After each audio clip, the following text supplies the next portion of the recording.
Hi, this is Komla, Professor, Department of Pharmaceutics, School of Pharmaceutical Sciences, Vistas, Pallavaram, Chennai.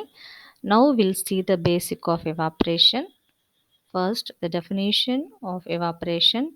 It is the process of removal of solvent from the solution by boiling the liquid in a suitable vessel and withdrawing the vapor, leaving a concentrated product.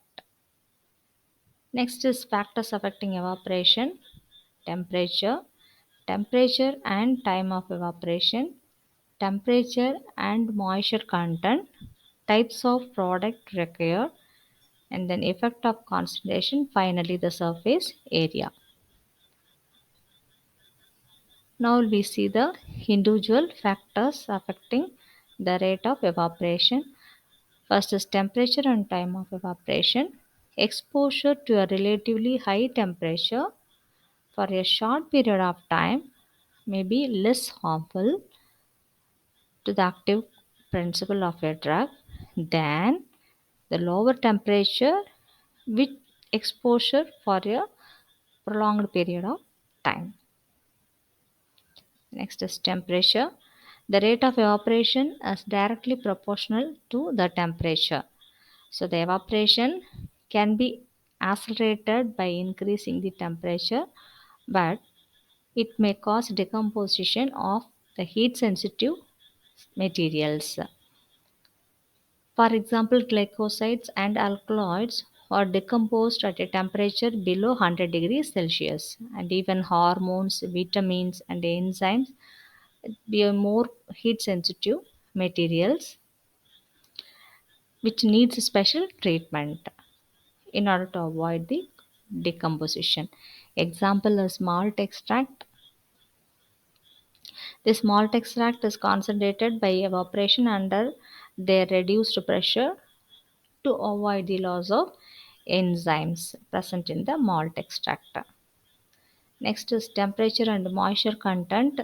Some drug constituents decompose more readily in the presence of moisture if heated at a high temperature. So this is due to the hydrolysis of the active constituents. So to avoid this decomposition of such materials, so the evaporation is done at low temperature, and finally we can increase the temperature.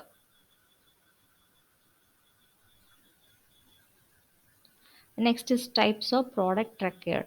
On evaporation of the liquid, the concentrated liquids, semi-solid and solids are formed. So the selection of the method and apparatus used for the evaporation depends upon the types of product required. The next is the effect of concentration. So during the evaporation, the upper layer of the liquid under evaporation, which has a tendency to form a film, and formation of precipitate in the product, which result in lowering the rate of evaporation.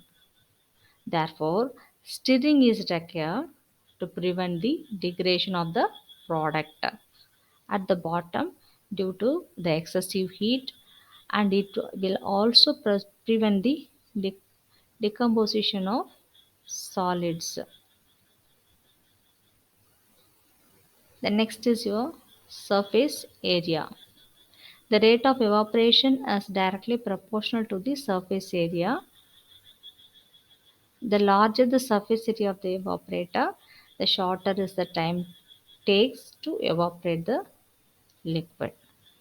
Thank you.